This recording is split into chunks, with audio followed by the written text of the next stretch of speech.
બોલો સ્વામિનારાયણ ભગવાનની, હરિ કૃષ્ણ મહારાજની,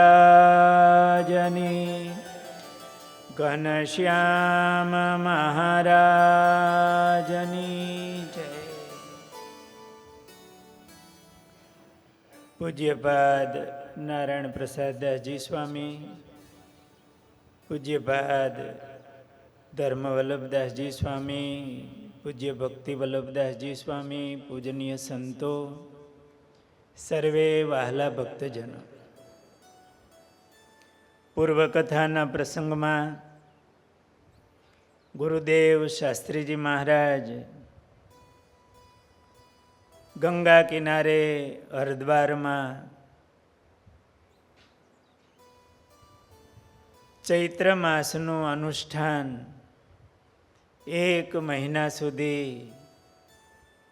ખૂબ ભક્તિભાવથી પૂર્ણ કર્યું. વૈશાખ માસના પ્રારંભમાં બદ્રીનારાયણ, કેદારનાથ એમના પટ ખુલી રહ્યા હતા. દર્શન કરવાની સ્વામીના હૃદયમાં તીવ્ર ઈચ્છા હતી. સંવત 1989ના ચૈત્ર માસમાં, એટલે ઈસવીસન 1933માં સ્વામીની 33 વર્ષની ઉંમર હોય ત્યારે સ્વામી હરદ્વાર ઋષિકેશ પધારેલા. એ વખતે અખિલ ભારત સ્પેશિયલ યાત્રા ટ્રેન નીકળેલી. મુંબઈના ચુનીલાલભાઈ જર્મન સિલ્વરવાળા એ આયોજક હતા. એ ટ્રેનમાં 125 સંતો હતા. 400 જેટલા હરિભક્તો સુરત, ખંભાત, મુંબઈ વગેરેના હતા. એ વખતે આ ચુનીલાલભાઈ એમનો સ્વામીને આગ્રહ હતો. સ્વામી જ્યારે વડતાલ સંસ્કૃત વિદ્યાભ્યાસ કરતા ત્યારે ચુનીલાલભાઈ વડતાલ આવતા હોય, સ્વામી સવાર સાંજ ત્યાં કથા કરતા એ એમણે સાંભળેલી. સ્વામીની સાધુતા એમના હૃદયમાં વસેલી. સ્વામીની બહુ નાની ઉંમરમાં. ત્યારે આ ચુનીલાલભાઈને થયું કે આ યાત્રા ટ્રેનમાં જો શાસ્ત્રી ધર્મજીવનદાસજી આવે ને તો હરિભક્તોને સવાર સાંજ કથા વાર્તાની અનુકૂળતા રહે. સાધુ બહુ સારા, કથા સારી કરે. એટલે એમણે સ્વામીને આગ્રહ કર્યો કે તમે આ ટ્રેનમાં આવો. સ્વામી તો એ વખતે આ બાબરિયાવાડમાં, નાગેરમાં, ટીંબી ને એ બાજુ વિચરણ કરતા હતા. તો એમણે સ્વામીને આગ્રહ કર્યો. સ્વામી કે તમે આગ્રહ કરો પણ એની ટિકિટ વ્યવસ્થા કે એ બધું હું કરીશ. સ્વામી કે પણ હું એકલો નથી, મારી ભેગા મારા ગુરુભાઈ દેવપ્રસાદદાસજી સ્વામી, નારાયણ સેવાદાસ સ્વામી. સ્વામીના હૃદયમાં એવી ભાવના હોય કે મારા 2 ગુરુબંધુઓ, એમને યાત્રા થાય, હું એકલો જાઉં એ બરોબર નહીં. અમે 3 સંતો છીએ, ભલે 3, પણ સ્વામી કે તમારે એ બધું તમારો વ્યવહાર હું જાણું, પહેલાં બહુ સુખી હતા, થોડુંક વ્યવહાર સાધારણ હોય, એ તમારે ચિંતા નહીં.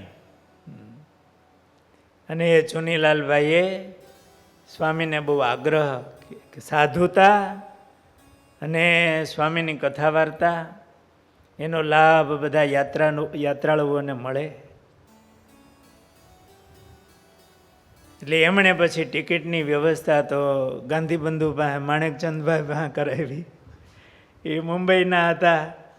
એટલે એમને મળ્યા કે આ ધર્મજીવનદાસજી યાત્રામાં આવે તો સારું, એ સાધુ બહુ સારા, લઈ જાઓ. પણ લઈ જાઓ એમ હું, તમારે ટિકિટ દેવી પડે. એટલે શેઠિયાઓને કહી શકે. પણ સ્વામી એમના ભાવથી એ યાત્રામાં જોડાયેલા.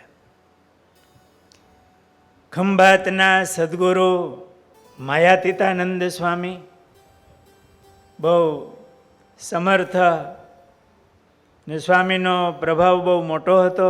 માયાતીતાનંદ સ્વામીનો એ પણ ભેળા હતા. વડતાલના વિદ્વાન શાસ્ત્રી હરિજીવનદાસજી સ્વામી એ યાત્રાનું બધું સંચાલન કરતા, બધા એટલા સંતો. પણ શાસ્ત્રી હરિજીવનદાસજી સ્વામી એમને પણ સ્વામી પ્રત્યે ખૂબ ભાવના હતી. ઘણીવાર ગુરુ મહારાજ વાત કરે છે કે અમને જ્યારે દીક્ષા અપાવવા વડતાલ લઈ ગયા ત્યારે પછી સંતોને દંડવત કરતા હોય ત્યારે કોઠારી આપણે શાસ્ત્રી સ્વામી હરજીવનદાસ સ્વામીને સ્વામી પણ એમને દંડવત કરતા. એ બહુ વિદ્વાન મોટા સાધુ. હરજીવનદાસ સ્વામીને સ્વામી પ્રત્યે એવો ભાવ હતો એટલે સંતો દંડવત કરતા હતા ને નવદીક્ષિત, કે આ કોના સંતો? એટલે સ્વામીએ એવું કીધું છે કે અમારા સાધુ છે, અથવા તો ગુરુ મહારાજે એમણે કીધું છે કે અમે સ્વામીના શિષ્યો છે. ત્યારે હરિજીવનદાસ સ્વામીએ શાસ્ત્રીજી મહારાજને એવું કીધું કે તમારા સાધુ થશે, તમારા સાધુઓ સત્સંગને બહુ ઉપયોગમાં આવશે. કારણ કે શાસ્ત્રીજી મહારાજની એવી સાધુતા, એમનું ઘડતર. એટલે આ ટ્રેનની અંદર એ શાસ્ત્રી સ્વામી હરિજીવનદાસ સ્વામી વગેરે બધા સંતો હતા. સવાર સાંજ સ્વામી કથા વાર્તા કરી હરિભક્તોને રાજી કરતા, બધા તીર્થોનો મહિમાની વાત કરે. આપણે આ પ્રવચનમાં સ્વામી એવી વાત કરીએ ને એટલે સ્વામી એટલે શાસ્ત્રીજી મહારાજ આપણે સમજવું. એ ટ્રેનમાં હરિદ્વાર સુધી આવેલા. ટ્રેન જ હરિદ્વાર સુધી આવે. પછી ઋષિકેશ દર્શન કરવા માટે ગયેલા. પણ આગળ બદ્રીનારાયણ અને કેદારનાથ એની યાત્રા બાકી હતી. સ્વામી આ સંવત 2003 વૈશાખ સુધી પડવો અને મંગળવાર તારીખ 22/4/1947 દિવસે સંત મંડળ સાથે હરિદ્વારથી ઋષિકેશ જવા માટેનું પ્રયાણ કર્યું. એ વખતે સ્વામી સાથે કોણ હતા સંતો? હરિદ્વારમાં તો 2 સંતો હતા અને એક મોહન ભગત અને સ્વામી, ટોટલ 4. પછી એ વખતે જેતપુરથી સંતો સ્વામીએ બોલાવ્યા હતા, આગળનો કંઈ થયું હોય આવ્યા હતા. એટલે કુલ 8 જણા હતા. એમાં પૂજ્ય સ્વામી, પછી કોઠારી સ્વામી હરજીવનદાસ સ્વામી, સ્વામીની 24 વર્ષની ઉંમર હતી. બાકી બધા સંતો છે એ લગભગ એ ઉંમરના કે એનાથી નાની ઉંમરના. બીજું પુરાણી ભગવતજીવનદાસજી આપણને આ ફોટામાં દર્શન થાય છે. એક મોહન ભગતના દર્શન નથી થતા. કોઠારી પુરાણી સ્વામી ભગવતજીવનદાસજી, ત્રીજા કૃષ્ણ પ્રસાદ સ્વામી, એ તો હજી નવી દીક્ષા લીધી હતી. કોઠારી સ્વામીથી નીચે ફોટો છે ને એ કૃષ્ણ પ્રસાદ સ્વામી.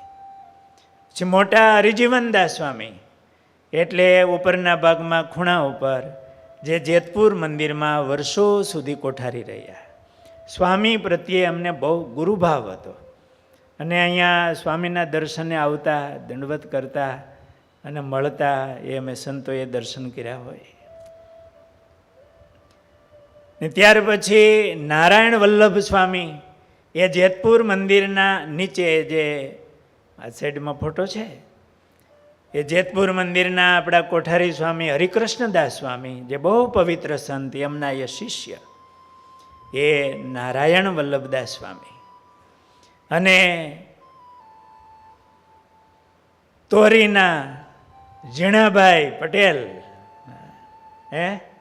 હરખાણી, ઝીણાભાઈ હરખાણી, એ પણ બહુ સારા ભક્તરાજ હતા. એમની મેં જન્મ તારીખ જોઈ તો સ્વામી કરતાં 10 વર્ષ મોટા હતા. પણ સારા ભક્ત, સ્વામી પ્રત્યે ભાવ. સ્વામી પૈસા રાખતા નહીં, અડતા નહીં, એટલે સાથે કોઈ જોઈએ અને ક્યાંક હરિભગત કોઈક જોઈએ એટલામાં ભેગા થાય તો ક્યાંક મહિલાઓ આવે તો વાતચીત ન કરતા હોય, મર્યાદા હચવાય. અને આ ઝીણાભાઈ ભગત પણ એવા તોરી ગામના, એટલે સ્વામીની સાથે હતા. અને એક મોહન ભગત, સ્વામી સાથે 7 આ સભ્યો, કુલ 8, એ હરિદ્વારથી નીકળી અને ઋષિકેશ આવ્યા. ઋષિકેશમાં ભરત મંદિર છે. આમ તો ઋષિકેશનું મુખ્ય મંદિર કહેવાય. ભરત મંદિર એટલા માટે કે મંદિરમાં ભરતજી નથી. ભરત નામથી આપણે પ્રચલિત રામચંદ્રજી ભગવાન, એમના લઘુબંધુ ભરત, એ નામથી પ્રચલિત હોય. એ ભરતજીએ ત્યાં તપ કરેલું એટલે એ વિસ્તાર ભરતજીનો કહેવાય. એટલે કદાચ ભરત મંદિર નામ હશે. અથવા તો ભગવાન વિષ્ણુનું એ મંદિર છે. અને ભગવાન છે એ બધાના ભરણ પોષણ કરનારા છે, એટલે એમને પણ ભરત કહેવાય. બાકી એ મંદિરમાં મૂર્તિ ચતુર્ભુજ મૂર્તિ, શ્યામ મૂર્તિ છે. સ્વામીએ મંદિરમાં દર્શન કર્યા. આમ તો ઋષિકેશ તીર્થ એમનું નામ જ એવું છે. ઋષિકાણામ ઈશઃ વસતે યત્ર તત ઋષિકેશમ. ઋષિકાણામ એટલે આપણા ઇન્દ્રિયો, અંતઃકરણ, એમના જે ઈશ, નિયંતા, નિયામક જે હોય એને ઋષિકેશ કહેવાય. અને સર્વના પ્રકાશક તો નિયામક આખરે ભગવાન છે. ભગવાનના ત્યાં દર્શન કર્યા. એ મંદિરમાં 108 પ્રદક્ષિણા કરવાનો મહિમા છે. એ મંદિરની 108 પ્રદક્ષિણા કરે. આપણા ઋષિ મુનિઓ બહુ દયાળુ હતા. એ સમયે બદ્રીનારાયણ, કેદારનાથ, એમની યાત્રા બહુ દુષ્કર હતી, બહુ કઠિન હતી. બધાથી થાય ન થાય તો ત્યાં આવે ઋષિકેશ, ગંગાજીમાં સ્નાન કરે અને એ ભરત મંદિરમાં 108 પ્રદક્ષિણા કરે ને તો એમને બદ્રી કેદાર યાત્રાનો ફળ મળી જાય. એટલે ત્યાં 108 પ્રદક્ષિણા કરે ને યાત્રામાં જાય ને એ કરે. કારણ કે પાછા અવાય કે ન અવાય, ત્યાં પહોંચાય કે ન પહોંચાય. એ વખતે રસ્તા નહોતા, બધી કઠિનતા, અને દોરડાના પુલ હોય, એ બરફ પડે, વાતાવરણ એવા થાય, બીમારીઓ આવે.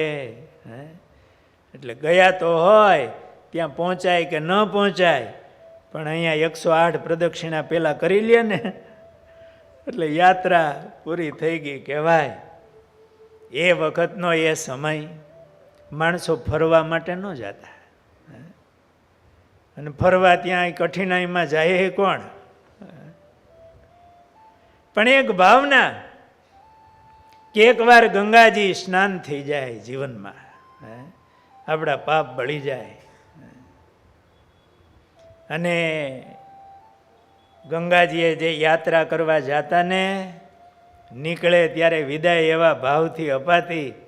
અને ઘરે હવ ધૂન ભજન કરતા યાત્રામાં ગયા છે, સુખરૂપ યાત્રા રે, અને યાત્રામાંથી પાછા આવે કે નહીં કાંઈ નક્કી નહીં.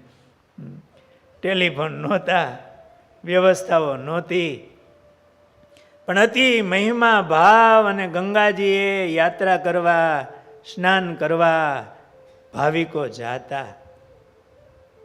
સગવડતા ન હોય, જીવનભર જવાનું ન હોય ને તો છેલ્લે એના અસ્થિ પહોંચાડતા.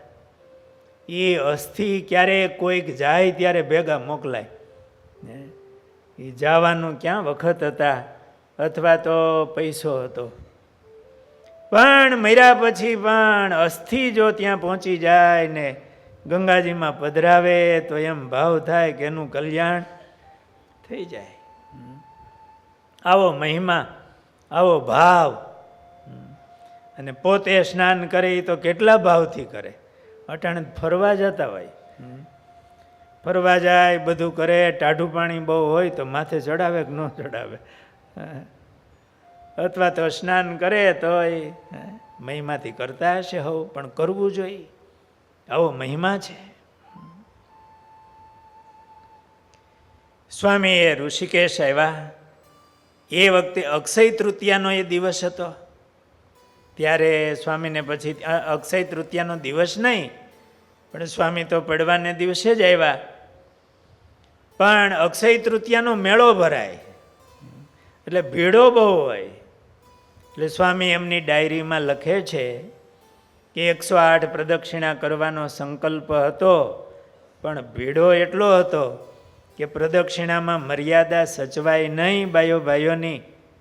એટલે થોડી પ્રદક્ષિણા કરી અને દર્શન કરીને સંતોષ માન્યો. સ્વામીની ધર્મનિષ્ઠા પણ એવી, ભક્તિ પણ એવી. ત્યારે આ શિક્ષાપત્રી દ્વિશતાબ્દી વર્ષ ચાલે છે. ધર્મે સહિત ભગવાનની ભક્તિ કરવી, સાધુનો ધર્મ કે અષ્ટ પ્રકારે સ્ત્રીનો ત્યાગ રાખવો, અડી ન જવાય એનું ધ્યાન રાખવું. ભીડો બહુ હતો. સ્વામી કોઈ તીર્થ છોડતા નથી, કોઈ સંગમ સ્નાન કર્યા વિના રહેતો નથી. અહીંયા 108 પ્રદક્ષિણા કરવાનો બહુ સંકલ્પ હતો, પણ મર્યાદા સચવાય એમ હતું નહીં, ભીડો બહુ હતો. એટલે થોડી પ્રદક્ષિણા કરી અને સંતોષ માન્યો. ત્યાંથી સંગમ સ્થાને સ્નાન કરવા માટે આવ્યા, ગંગાજીનું સ્નાન કરવા. ચંદ્રભાગા નદી ગંગાજીને મળે છે. એ ઋષિકેશમાં જે સંગમ સ્થાન છે, ત્યાંથી દક્ષિણનો કિનારો એ માયાકુંડ વિસ્તાર કહેવાય, અને ઉત્તરનો ભાગ, ઉત્તર બાજુ એ મુનિકી રેત કહેવાય. અને ત્યાં સ્વામી સંતોષ સાથે આવ્યા, ઠાકોરજીનો અભિષેક કર્યો અને ત્યાં સ્નાન કર્યું. સ્પેશિયલ યાત્રા ટ્રેનમાં ગયા હોય તો એ ત્યાં સ્નાન કરતા. સ્વામી સાથે ઘણા ભક્તોએ ત્યાં સ્નાન કર્યું હોય. ત્યાંથી સામે કિનારે તો સ્વામીએ શિબિર જ કરેલી, એટલે ત્યાં ઘણીવાર સ્નાન મહોત્સવ થયા હોય.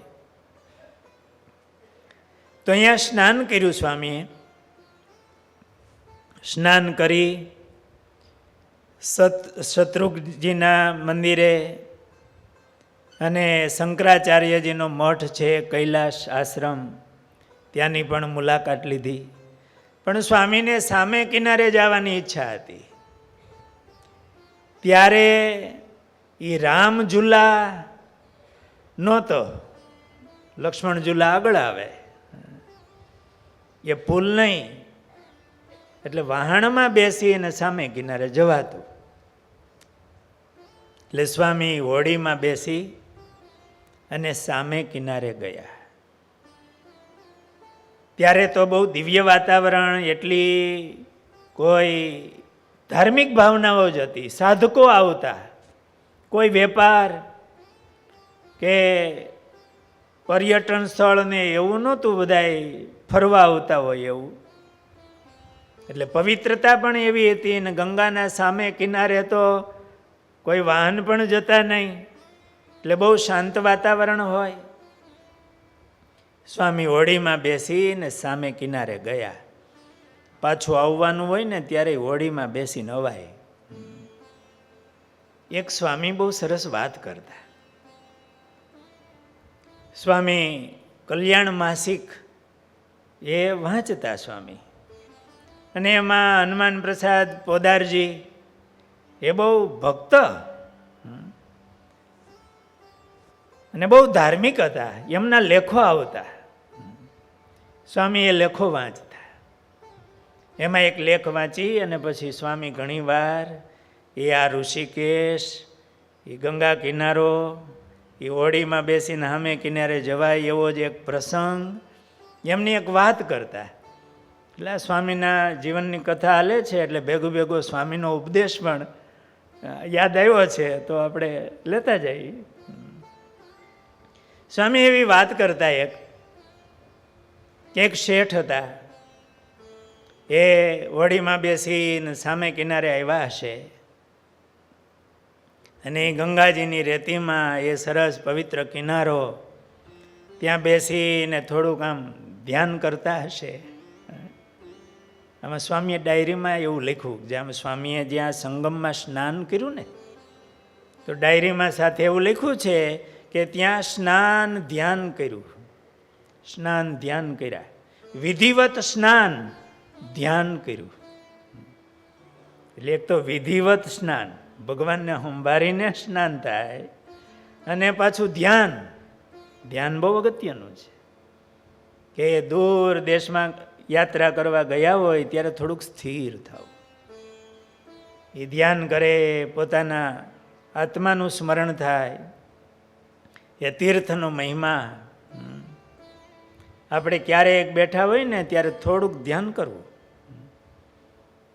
કે અવસરનું ધ્યાન કરવું કે ક્યાં બેઠા છીએ, ભગવાને ક્યાં મૂક્યા છે. આમ તો સ્નાન કરીએ ને ત્યારે પહેલાં આમ સંકલ્પ કરવાના હોય, ભૂદેવ સંકલ્પ કરાવતા હોય, ઓમ વિષ્ણુર વિષ્ણુર વિષ્ણુ શ્રીમદ ભગવતો મહાપુરુષસ્ય વિષ્ણુરાજ્ઞયા પ્રવર્તમાનસ્ય અસ્ય બ્રહ્મણો દ્વિતીય પરાર્ધે, એવું બધું એડ્રેસ આવે. એટલે આપણે આવું એડ્રેસ વિચારવું જોઈએ કે આ જીવ ક્યાં કેટલા જન્મોથી રખડે, એમાં અત્યારે આ બ્રહ્માંડમાં, એમાંય ગંગા કિનારો હોય, અત્યારે આપણે આ બ્રહ્મસત્રમાં બેઠા છીએ, નૈમી શરણ્ય ક્ષેત્રમાં. આ અવસર કહેવાય, સુવર્ણ અવસર કે ગંગા કિનારે આ શરીરમાં હું બેઠો છું, આ સમયે આત્માને યાદ આવે. એ આત્માને કેટલો અવસર, એક તીર્થનો, એમાંય ગંગા કિનારો, એનો કેવો મહિમા. એ ભગવાનના અવતારો બધા એવા હોય, ત્યાં સ્નાન થયા હોય, કેટલા ઋષિમુનિઓ, કેવા કેવા ભક્તો, એ સ્વયં ગંગાજી, એમનો મહિમા. અને એ ભાવ સાથે પૂજ્ય ધર્મવલ્લભ સ્વામી ઘણી વાર વાત કરે કે આપણે નાતા હોય ને ત્યારે દેહને તો નવરાવો, ઇન્દ્રિયો અંતઃકરણને નવરાવવા, પછી જીવને નવરાવવો, અને પછી ભગવાનનો અભિષેક કરવો. આપણા આત્મામાં એ પાછા ભગવાન હોય ને, એનું સ્મરણ કરવું. આપણે દેહને નવરાવી તો દેહનો મેલ જાય, પણ ભેળી ભેળી એવી ભાવનાથી, મહિમાથી આપણે થોડોક આત્મભાવ કેળવી અને ભગવાનને સંભાળી અને આવા તીર્થમાં સ્નાન થતું હોય એ ત્યારે આપણે એકલા થવું પડે. એટલે સ્નાન, વિધિવત સ્નાન કર્યું, સ્નાન ધ્યાન કર્યા, એવું સ્વામીએ ડાયરીમાં લખ્યું. આ ઓલા શેઠ હતા ને, એ થોડે ગંગા કિનારે આમ દૂર, પ્રવાહથી દૂર, એકલા આમ ધ્યાનસ્થ બેઠા હતા, વિચારે ચડ્યા હતા.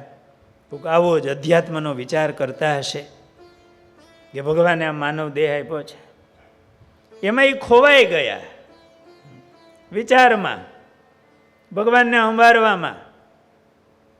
હાંજ પડવા એવી ખબર ન રહી, ત્યાં ઓલો વહાણવાળો, એ પછી એના ગ્રાહક ગોતતા હોય ને ગ્રાહકોને, એમાં આ છેલ્લો હોડીવાળો હોય છે. શેઠ આમ દૂર બેઠા હતા, એમણે સાથ પાડ્યો, ચલો ભાઈ ચલો, અભી મેરા છેલ્લા ફેરા હૈ. સ્વામી આ વાત કરતા હો કે અભી મેરા છેલ્લા ફેરા હૈ, ચલો ભાઈ ચલો. તો બધા આમ થોડાક બેઠા હોય, ડાવવા ભાઈ આ છેલ્લું રાત્રિ પડી જાય આમાં. એ વખતે તો એ બધું જંગલ, હિંસક જનાવરો પણ હોય. અત્યારે આપણે આમ પાછળના ભાગમાં જઈએ ને તો હાથી અત્યારે હોય છે. શેઠજી તો એના વિચારમાં હતા, એટલે સ્પેશિયલ એને હાથ કર્યો, ઓ શેઠજી ચલો અભી મેરા છેલ્લા ફેરા હૈ. પણ આ શબ્દો છે ને, એવો સાત્વિક વાતાવરણ હતું, ગંગાનો કિનારો હતો, સંધ્યાનો સમય હતો, અને થોડોક એવો આત્મવિચારથી શેઠ બેઠા હતા. એમાં હોડીવાળાના શબ્દો છે ને એને અસર કરી ગયા, ચોંટી ગયા હો, કે અભી મેરા છેલ્લા ફેરા હૈ. શેઠજીએ એને કીધું મેરા ભી છેલ્લા ફેરા હૈ. અને એ ઘરબારનો ત્યાગ કરી અને સાધના કરવા માટે, ભગવાનને મેળવવા માટે એ ત્યાંથી આગળ નીકળી ગયા. આ ગુરુદેવ શાસ્ત્રીજી મહારાજ આ વાત કરતા, આ વાતને સાંભળીને આપણે એવું તો કંઈક નક્કી કરવું, અભી મેરા ભી છેલ્લા ફેરા હૈ, કે આ વખતે તો છેલ્લો જન્મ કરી અને નિશાન બાંધવું. મહારાજે વચનામૃતમાં એવું કીધું છે ને કે નિશાન બાંધવું, કે એની જગ્યાએ આપણો પછી એને મરવાની બીક ન હોય, લૂંટાવાની બીક ન હોય, કે આ વખતે છેલ્લો જન્મ કરવો છે, અક્ષરધામમાં પહોંચવું છે,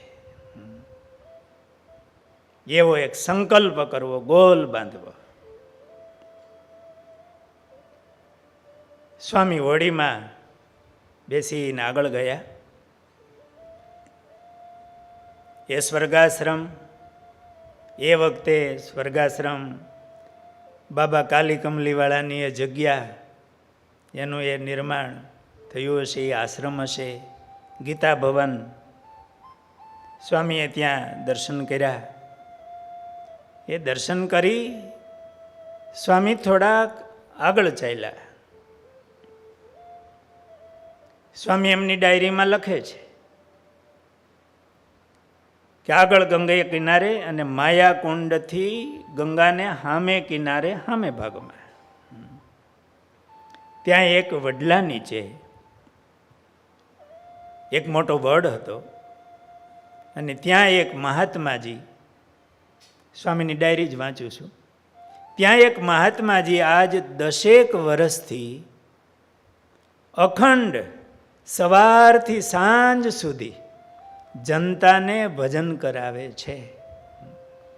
સ્વામી ત્યાં ગયા, આમ દર્શન કરતા કરતા એ વડલો, ત્યાં ભજન કરનારા માણસો અને એક મહાત્માજી બેઠા હતા. સ્વામી એ સભામાં જઈને બેસી ગયા. સ્વામીને ખૂબ ગમી ગયું, હૃદયને સ્પર્શી ગયું એ વાતાવરણ. આ સ્થાનના દર્શન કરવા માટે સ્વામી 2 વાર આવ્યા. સ્વામી આ ઋષિકેશ પડવાને દિવસે આવ્યા છે, એટલે બીજ અને ત્રીજને દિવસે તો આગળ દેવપ્રયાગ જવા નીકળી ગયા છે, પણ એ 2 દિવસમાં બીજી વાર આવ્યા. સ્વામી અહીંથી નીકળી પાછા હોડીમાં બેસી સામા કિનારે ગયા. ત્યાં આગળ સ્વામીએ દર્શન કર્યા. લક્ષ્મણજીનું સુપ્રસિદ્ધ મંદિર, જ્યાં લક્ષ્મણજીએ તપ કરેલું, એ મંદિરમાં લક્ષ્મણજી સહિત રામચંદ્રજી ભગવાન બિરાજે છે. સ્વામીએ ત્યાં દર્શન કર્યા. ભગવાન સ્વામિનારાયણ નીલકંઠ વર્ણિના વેશે અહીંયા પધાર્યા છે, ને આજે પણ આ મંદિરમાં આ પવિત્ર પ્રસંગનો લેખ જાળવી રાખવામાં આવ્યો છે. એ મંદિરમાં જ લેખ છે કે સ્વામિનારાયણ ભગવાન નીલકંઠ વર્ણી અહીંયા પધારેલા. સ્વામી ત્યાં દર્શન કરી અહીંથી લક્ષ્મણ ઝૂલા આવ્યા, ત્યારે લક્ષ્મણ ઝૂલા પાકો પુલ નહોતો, દોરડાથી બનાવેલો પુલ હતો, અને એમાં ટોપલામાં બેસાડી અને યાત્રાળુઓને સામે લઈ જતા ત્યાંના માણસો હોય. એ પુલ દ્વારા સ્વામી સામા કિનારે ગયા, ત્યાં ધ્રુવજીની તપોભૂમિ એમના દર્શન કર્યા. ધ્રુવજી તપ કરવા આવ્યા હતા, થોડો ગંગા પ્રવાહનો અવાજ આવે, વિક્ષેપ થાય એટલે માતાજી સમજી ગયા કે ધ્રુવજી આવ્યા છે, ભગવાનના ભક્ત તપ કરવા આવ્યા છે. એટલે ત્યાં ગંગાજીનો પ્રવાહ એકદમ શાંત છે, આજે પણ શાંત છે. ત્યાં દર્શન કર્યા. જોકે આ સ્થળે તો આપણે ઋષિકેશ શિબિર વખતે પણ સ્વામી સાથે બધા સંતોને ગયા હતા અને દર્શન વગેરે કર્યા છે. પણ આ બધા દર્શન કરી ત્યાં સત્યનારાયણ મંદિર છે, સ્વામી બધા તીર્થ હોય ત્યાં દર્શન કરતા, કોઈ એવો આશ્રમ હોય તો જોતા.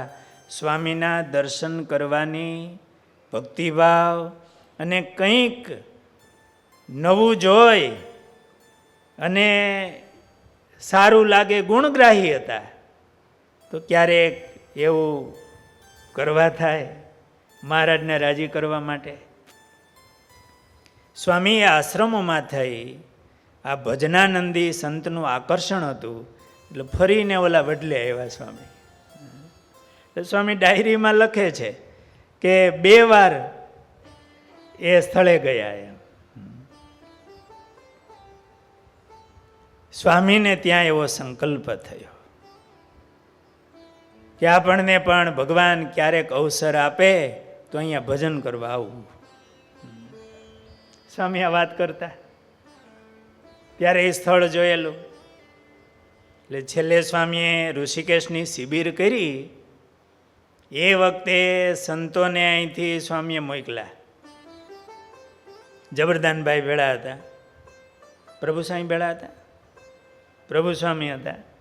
સ્વામી પાછું અહીંયા રૂમમાં બોલાવે, એ મને યાદ છે. ને સ્વામી દેખાડે જો અહીંયા આ ગંગાજી સામે કિનારે જવાય, આ ગીતા ભવન વગેરે, ત્યાંથી આ બાજુ આવવું, અને એ બાજુ કોઈ વસ્તી ઓછી હોય ત્યાં કાંઈ ઉતારા જેવું થઈ જાય, અને પાછળ તુરત એવા વૃક્ષો હોય તો વનસભા થાય. ઓલા વડલા નીચે હાલતી ને ત્યારે સ્વામી કે ત્યાં વનસભા થાય અને ત્યાં ધૂન ભજન થાય, અને ગંગા કિનારો સીધો હોય તો ત્યાં સ્નાન વગેરે થાય. આવી જગ્યા એને પસંદ કરજો, જોઈ આવો, અને ત્યાં મળે તો ઉતારા વગેરે થાય એવું તપાસ કરો. બરોબર એ જ જગ્યા ઉપર પછી એ વિદ્યા નિકેતન કહી કે વેદ નિકેતન આશ્રમ થયો. અને એ જોઈ આવ્યા. પાછું સ્વામીને કીધું કે સ્વામી અહીંયા આવી રીતે છે. સ્વામી ક્યાં બરોબર. ત્યાં આપણી એ શિબિર થઈ, અને શિબિરની અંદર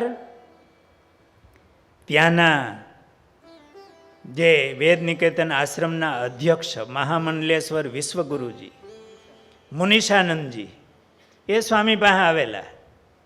ત્યારે સ્વામીએ કીધું હતું કે મને વર્ષો પહેલાં સંકલ્પ થયો હતો કે અહીંયા વડલા નીચે ધૂન ભજન હાલતા, અને અહીંયા ક્યારેક આવીને ધૂન ભજન કરવા એવો આમ સંકલ્પ થયો હતો.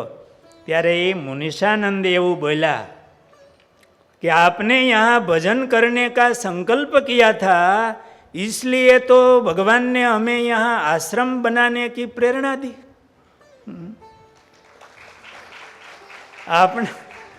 આપનો સંકલ્પ હતો એટલા માટે તો ભગવાને મને આ પ્રેરણા કરી અને આ આશ્રમ બનાવ્યો છે, અને આ આશ્રમ તમારો છે.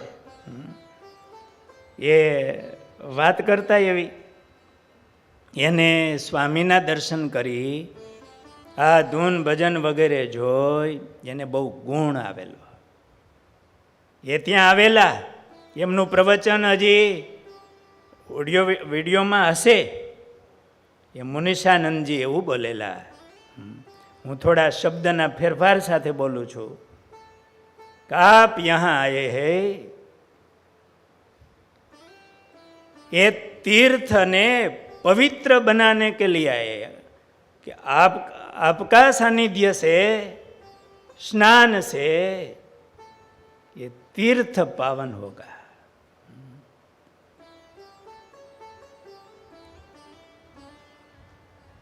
ये मुनिशानंद એમણે સ્વામીએ મહિનાની શિબિર પૂર્ણ કરી અને અમદાવાદ આવ્યા અને અમદાવાદથી સ્વામીએ કાગળ લખાયો. એ મુનિશાનંદે એમના પત્રનો જવાબ લખ્યો છે, પત્ર લખ્યો છે મુનિશાનંદજીએ. એ પત્ર હું વાંચું છું. દિનાંક 23/11/87, એટલે ઋષિકેશ શિબિર પછી લગભગ મહિનો. એ લખે છે એના પત્રમાં મુનિશાનંદજી. આ મુનિશાનંદજી કોઈ સામાન્ય નહોતા, એ મહામંડલેશ્વર હતા. વિશ્વગુરુની એમને ડિગ્રી મળેલી. એમના આશ્રમમાં વિદેશી લોકો યોગ શીખવા માટે આવતા. એમનું અંગ્રેજી પણ એવું પાવરફુલ હતું અને મહામંડલેશ્વર હતા. સ્વામી પ્રત્યે એમને બહુ આદરભાવ થયેલો. એ એના પત્રમાં લખે છે, અનંત શ્રી વિભૂષિત પરમ પૂજ્ય પ્રાતઃ સ્મરણીય શ્રી શાસ્ત્રીજી મહારાજ ધર્મજીવનદાસજી સ્વામી સાદર જય શ્રી સ્વામિનારાયણ. एवं आपके चिरस्थायी स्वास्थ्य की शुभकामना. सर्व तपोमूर्ति संतों एवं भक्तों का शुभाभिनंदन અભિનંદન આપ્યા. એમણે લખ્યું કે તપોમૂર્તિ સંતો, એ શિબિરમાં બધા સંતો ચાંદ્રાયણ કરતા હતા. અનુષ્ઠાન ચાલતું. સવારમાં વહેલા ગંગાજીએ સ્નાને જવાનું હોય. એ વિશેષ કથા તો સ્વામીના જીવનમાં ઋષિકેશની શિબિર આવશે ત્યારે કરશું. પણ એમણે લખ્યું, तपोमूर्ति संतो एवं भक्तों का शुभाभिनंदन. आपका अहमदाबाद से भेजा हुआ पत्र पाकर हृदय गदगद एवं उल्लसित हो उठा कि आपको हमारा स्मरण तो है. यह संस्था के लिए एक सौभाग्य का विषय है और हमारी यह भावना है कि आपका स्वास्थ्य चिरस्थायी हो और आप अगले वर्ष कार्तिक मास में अपने भक्त और संतों सहित अवश्य पधारे.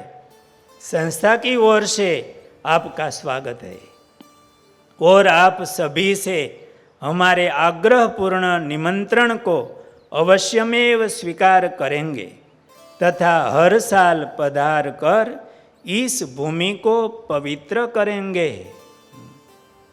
ये त्यारे बोला था કે તમારા પગલે તો તીર્થ જન્મે છે.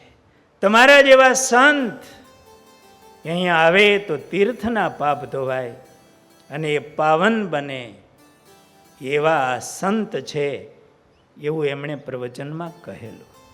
અને વાત બહુ સાચી કે હૃદયમાં પુરુષોત્તમ નારાયણને ધારી રહ્યા હોય એવા ભગવાનના લાડીલા સંત યત પદે તીર્થ જાતમ, કે તમે અમારા આશ્રમને પાવન કરવા માટે હર સાલ પધાર કર इस भूमि को पवित्र करेंगे. पुण्य पुंज बिन मिलही न संता. એને પત્રમાં લખ્યું કે બહુ પુણ્યના પુંજ ભેળા થાય ત્યારે જ આપ જેવા સંતોનો યોગ મળે છે. એમણે વિસ્તારથી કાગળ લખ્યો છે. છેલ્લે લખ્યું છે, સદા સે સદા કે લીએ આપકા અપના હી વિશ્વ ગુરુ લિખિતન. એવું એમણે લિખિતનમાં લખ્યું છે. તો આવા મંડલેશ્વર એ વિશ્વગુરુ મુનિજી એમને સ્વામી પ્રત્યે આવો ભાવ હતો ને એમણે કહ્યું કે આપનો સંકલ્પ હતો એટલા માટે તો ભગવાને મને પ્રેરણા કરી આ આશ્રમ બનાવવાની. સ્વામી બહુ ગુણગ્રાહી હતા. એ ભજન કરાવનારા જે મહાત્મા, એને જોઈને સ્વામીને હૃદયમાં એવું થયું કે આ કેવા કામ કરે છે, કે એને ધન્ય છે. સ્વામીએ ડાયરીમાં એવું લખ્યું છે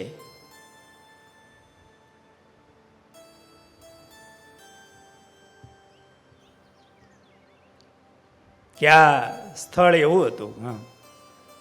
આ મહાત્માજી આજ 10 વર્ષથી અખંડ સવારથી સાંજ સુધી જનતાને ભજન કરાવે છે ને ગ્રામ્ય પ્રસંગ રાખતા જ નથી.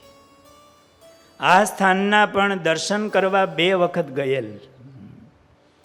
તે આપણા ગ્રંથોમાં પણ લખેલ નૈમિષારણ્ય ક્ષેત્ર અથવા ગોપાળ યોગીના સ્થાનનું સ્મરણ જરૂર કરાવે છે અને કોઈનું કાંઈ લેવાતું પણ નથી. આ એમના ગુણ, આવું પોતે ભજન કરે, કરાવે, આવું દર્શન કરીને સ્વામીને સંકલ્પ થયેલો કે આવું આપણે કરાવવું. અને સ્વામી એવું જ કર્યું. સ્વામીના હૃદયમાં એવા સંકલ્પો હતા કે જેમાં આપણું કલ્યાણ થાય અને હજારોનું કલ્યાણ થાય, એવું કંઈક કરવું, ભગવાન એવું કરાવે, આવા સંકલ્પ એમના હૃદયમાં હતા. અને એ જોતા, કંઈક પ્રેરણાઓ લેતા કે આવું શું કરીએ કે ભગવાન આપણી ઉપર રાજી થાય, એમાં આપણુંય કલ્યાણ હોય અને હજારોનું કલ્યાણ થાય. સ્વામી એકવાર અહીંયા રૂમની અંદર કથા ચાલતી હતી, એમાં કથા પ્રસંગ નીકળેલો, એમાં વાત કરેલી કે હું ઋષિકેશ ગયેલો અને ત્યાં એવા સંકલ્પ થતા કે અહીંયા રોકાઈને એ ભજન કરવું, વિક્ષેપમાં નથી રહેવું અને ભજન થાય.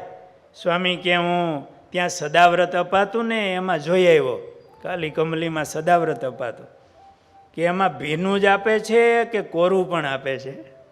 કે ત્યાં તો ગયો, ત્યાં તો કોરુંય આપતા હતા. કે આપણે કેટલું જોઈએ કે એક ઘાસની કુટીર કરી લઈએ અને આ સદાવ્રત તો મળે છે.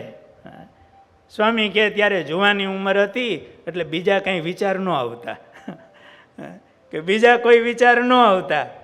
અને હું જોઈ આવ્યો હતો કે ત્યાં રહીને આવું ભજન કરવું. ત્યાં ગોવિંદ બાપા બેહતા, સ્વામી પાસે ગોવિંદભાઈ પટેલ બેહતા ને આમે.